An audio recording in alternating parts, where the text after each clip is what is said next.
Good morning students. बेटा पीछे के लेक्चर में मैंने आपको बताया था states of matter, concept of matter first, then state of matter, characteristic of matter. तो उसके बाद मैंने आपको एनसीईआरटी क्वेश्चंस भी थे, they were on the page number 102। ये आपने 4 क्वेश्चंस किए थे, मैंने पिछले उसमें पीडीएफ इसकी सेंड की थी आपको। आज मैं आपके साथ ये पेज नंबर 105 पे हैं, आपके टेक्स्ट बुक क्वेश्चंस हैं आपके, ये मैं डिस्कस कर रही हूँ आपके साथ, और इसकी मैं साथ में पीडीएफ भी भेजूंगी और इसको नोट डाउन कर लेना।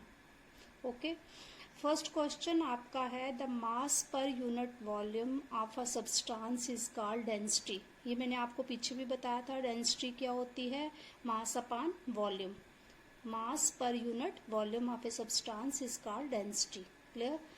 अब कह रहा है arrange the following in order of increasing density. हमने इसको अरेंज करना है, हमें ये ऑप्शंस दिए हुए, हमें ये इनको अरेंज करना है इंक्रीजिंग ऑर्डर में। ठीक है, हमारे पास है air, exhaust from chimney, Honey, water, chalk, cotton and iron. इसको हमने अरेंज करना है असेंडिंग ऑर्डर में। किसमें? असेंडिंग ऑर्डर में। सबसे पहले देखो इसमें क्या आएगा, एयर आएगी number 1, then exhaust from chimney आएगा, देन लाइटर क्या है, कॉटन आएगा, उसके बाद आएगा वाटर आएगा, वाटर, उसके बाद हमारा आएगा हनी, उसके बाद चॉक एंड लास्ट में क्या आएगा, आयरन। इसका मैंने आपको सेंड किया हुआ है। ठीक है, उसके बाद आपका ये फर्स्ट क्वेश्चन हो गया सभी बच्चों को क्लियर। आपने असेंडिंग ऑर्डर में लिखना है, जो चीज लाइटर है उसको सबसे पहले लिखना है। तो पहले क्या आ रहा है, air, then exhaust from chimney, then उसके बाद आ रहा है आपका वाटर आ रहा है, फिर उसके कॉटन आएगा पहले, फिर वाटर आएगा, फिर आपका हनी आएगा, फिर चॉक आएगा and last one is iron. ठीक है, क्लियर हो गया फर्स्ट क्वेश्चन। सेकंड क्वेश्चन जो आपका है that is tablet the differences in characteristics of state of matter. ये बेटा हमने characteristics of state of matter हमने किए थे, लेकिन इसको हमने यहाँ पे टेबल की फॉर्म में लिखना है। वो मैंने आपको पीडीएफ में भेजा है। हमने पहले लिखना है ऐसे, सॉलिड लिखना है, देन लिक्विड, लास्ट गैसेस, और उनको बीच में हमने क्या करना है, डिफ्रेंशिएट करना है। उनके कैरेक्टरिस्टिक्स को हमने क्या करना है, डिफ्रेंशिएट करना है तीनों के। तो इसकी पीडीएफ भी मैंने आपको सेंड की है। उसके बाद क्या है, थर्ड, इसी सेकंड क्वेश्चन का बी पार्ट है आपका, कमेंट अपॉन द फॉलोइंग। पहला क्या है आपका, रिजिडिटी। पहला क्या है आपका, रिजिडिटी। रिजिडिटी का मैंने आपको बताया था, ये मैंने पीछे भी एक्सप्लेन किया था पिछली वीडियो में। रिजिडिटी क्या होता है, जो क्या होता है, हार्ड होता है। रिजिड मीन्स हार्ड, जो क्या होता है, इनफ्लेक्सिबल होता है, जिसको हम कहेंगे अनबेंडिंग भी कहेंगे। तो ये उसमें मैंने आपको इसकी डेफिनेशन बताई है। कंप्रेसिबिलिटी की भी आपको मैंने समझाई थी, जो चीज कंप्रेस ना हो सके। कंप्रेसिबिलिटी है जो चीज कंप्रेस हो सके, जिसको हम क्या करते हैं, दबा सकते हैं। ठीक है, कंप्रेसिबिलिटी हो गया कंप्रेसिबल, जिसको हम दबा सकते हैं। क्लियर। फ्लूइडिटी क्या होता है, जो फ्लो करता है। फ्लूइडिटी क्या होता है, जो चीज फ्लो करती है उसको हम क्या कहते हैं, फ्लूइडिटी कहते हैं। उसके बाद आपका आता है फिलिंग अ गैस कंटेनर। क्या है, फिलिंग अ गैस कंटेनर। ठीक है, आपको पता है गैसेस में क्या होता है, हाई फ्लूइडिटी होती है। क्या होती है उसमें, हाई फ्लूइडिटी होती है, और वो हाईली कंप्रेसिबल होती हैं। क्या होती हैं, हाईली कंप्रेसिबल होती हैं, जिससे क्या होता है कि उनका लार्ज वॉल्यूम होता है, और उनको हम क्या करते हैं, सिलेंडर की जितनी भी कैपेसिटी होगी, छोटा होगा तब भी हम उसमें क्या कर सकेंगे, उसको फिल कर सकेंगे। फिलिंग अ गैस कंटेनर हो गया क्लियर आपको। क्या होता है, गैसेस जो होती हैं वो उनमें हाई फ्लूइडिटी होती है, हाईली कंप्रेसिबल होती हैं, और जिससे क्या होता है कि वॉल्यूम जो है उसका क्या होता है, लार्ज होता है, और उसको हम क्या कर सकते हैं, सिलेंडर में क्या कर सकते हैं, प्रेशर के साथ उसको इजिली क्या कर सकते हैं, स्मॉल सिलेंडर में भी क्या कर सकते हैं, फिल कर सकते हैं। क्लियर।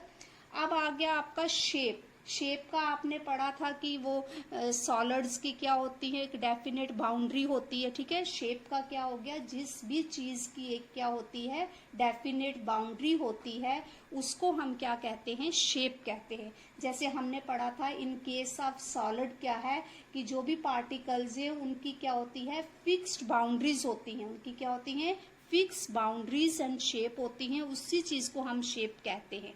क्लियर। नेक्स्ट आपका है काइनेटिक एनर्जी। काइनेटिक एनर्जी क्या होती है, energy possessed by body due to its motion. Energy possessed by particle due to its motion, that is called kinetic energy, ठीक है। ये भी मैंने उसमें आपको क्लियर किया था कि हाईएस्ट काइनेटिक एनर्जी जो होती है किसमें होती है, attraction of guys have the highest kinetic energy, ठीक है। ये इंटर पार्टिकल जो फोर्स ऑफ अट्रैक्शन होती है गैसेस में, उनमें क्या होती है, हाईएस्ट काइनेटिक एनर्जी होती है। लिक्विड्स में क्या होती है, लोअर काइनेटिक एनर्जी होती है। और solids have least kinetic energy, solids have least kinetic energy. और लास्ट इसमें क्या है, किसको डिफाइन आपने करना है, डेंसिटी करना है। डेंसिटी आपने ऊपर भी ये पढ़ा, मास पर यूनिट वॉल्यूम। डेंसिटी क्या है, density of a substance is defined as the mass per unit volume, ठीक है। तो ये मैंने आप सबको, इसकी मैंने आपको पीडीएफ सेंड की है। अब देखो क्या है कि आपका नेक्स्ट क्वेश्चन आता है, नेक्स्ट क्वेश्चन है क्वेश्चन नंबर 3। क्या है नेक्स्ट क्वेश्चन आपका, क्वेश्चन नंबर 3, दिस क्वेश्चन। तो इस क्वेश्चन का फर्स्ट पार्ट क्या है, फर्स्ट पार्ट इसका है, a gas fills completely the vessel in which it is kept. ये इसका ए पार्ट है। कहता है कि गैस जो है वो एक वेसल को, वेसल क्या हो गया, कोई भी पॉट हो गया, कोई भी बर्तन हो गया, कुछ हो गया, उसको क्या करती है, वो कंप्लीटली फिल करती है, जिसमें क्या होता है, जिसमें हमने उसको रखा होता है। क्यों ऐसा क्यों होता है, क्योंकि उसमें क्या होता है, द पार्टिकल्स ऑफ गैस जो होते हैं उनमें हाई काइनेटिक एनर्जी होती है। क्या होती है, हाईएस्ट काइनेटिक एनर्जी होती है। और जिसकी वजह से वो क्या करते हैं, कॉन्स्टेंटली मूव करते हैं सभी डायरेक्शंस में, इन ऑल द डायरेक्शन वो क्या करते हैं, मूव करते हैं। और उसके बाद क्या होता है, they collide with the walls of the container. जो उस कंटेनर में, जिस पॉट में, जिस वेसल्स में हमने उसको पुट किया है, उसकी वॉल्स के साथ वो क्या करते हैं, स्ट्राइक करते हैं। और इस तरह से क्या है कि वो सारे वेसल को क्या कर लेते हैं, फिल कर लेते हैं कंप्लीटली। आगे समझ। गैसेस में क्या होता है, हाई, मेन इसका रीजन ये है कि gases have highest kinetic energy, ठीक है। उसकी वजह से वो क्या करते हैं, मूव करते हैं इन ऑल द डायरेक्शन, ठीक है। आपको पता ही है काइनेटिक एनर्जी क्या होती है, ड्यू टू मोशन। तो वो मोशन में आ जाते हैं और इससे क्या है, वो सारे। सेकेंड बी पार्ट है बेटा इसका, a gas exerts pressure on the walls of the container. कि गैस जो है, जो कंटेनर है उसकी वॉल्स पे क्या करती है, प्रेशर एक्सर्ट करती है। तो इसका हमने रीजन देना है। इसका क्या रीजन है, इसका रीजन यही है कि पार्टिकल्स ऑफ गैस जो हैं वो कॉन्स्टेंटली क्या हो रहे हैं, मूव हो रहे हैं इन ऑल द डायरेक्शंस। और उसके साथ क्या है कि तो पार्टिकल्स ऑफ गैस जो हैं वो क्या करते हैं, कोलाइड करते हैं with the walls of the container, और उस पे क्या करते हैं, प्रेशर एक्सर्ट करते हैं। ये क्लियर हो गया बी पॉइंट पे आपको। अब हम आते हैं सी पॉइंट पे। सी क्या है, wooden table should be called a solid. कि वुडन टेबल को हम सॉलिड क्यों कहते हैं, क्योंकि वुडन टेबल जो है क्या है, रिजिड है। क्या है, रिजिड है। मीन्स उसकी क्या है, डेफिनेट शेप है। उसकी क्या है, एक डेफिनेट शेप है, डेफिनेट उसकी बाउंड्री है, और डेफिनेट उसका फिक्स्ड मतलब बाउंड्री है, और फिक्स क्या है, उसका वॉल्यूम है। इसलिए wooden, that is why wooden table is called a solid. उसको हम क्या कहते हैं, वुडन टेबल को सॉलिड कहते हैं, ठीक है। क्लियर हो गया ये पॉइंट भी आपको।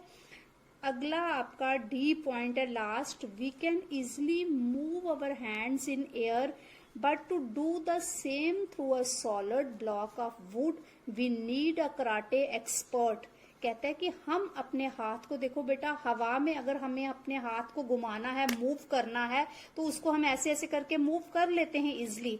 लेकिन कहता है कि अगर हमने क्या करना है, किसी सॉलिड पे अपने हाथ को वो करना है, तो उसके लिए हमें क्या चाहिए, एक कराटे एक्सपर्ट चाहिए। तो उसका रीजन क्या है कि पार्टिकल जो एयर में है, पार्टिकल जो क्या है एयर में है, उनमें क्या है कि उनके पार्टिकल्स में क्या है, स्पेसिस हैं। आपने देखा था उनमें क्या है, स्पेसिस है, और उसमें force of attraction between the वो पार्टिकल्स क्या होती है, वीक होती है, और इजिली हम क्या करते हैं, अपना हाथ जो है उसमें घुमा सकते हैं एयर में। समझ आ गई कि हमने उसमें देखा था कि पार्टिकल जो होते हैं उनमें हमने बताया था कि क्या होती हैं, वेकेंट स्पेसिस होती हैं, और उन स्पेसिस में हम क्या, और फोर्स ऑफ अट्रैक्शन भी क्या होती है, वीकर होती है, जिसमें हम क्या कर सकते हैं, इजिली अपने हाथ को क्या कर सकते हैं, मूव कर सकते हैं।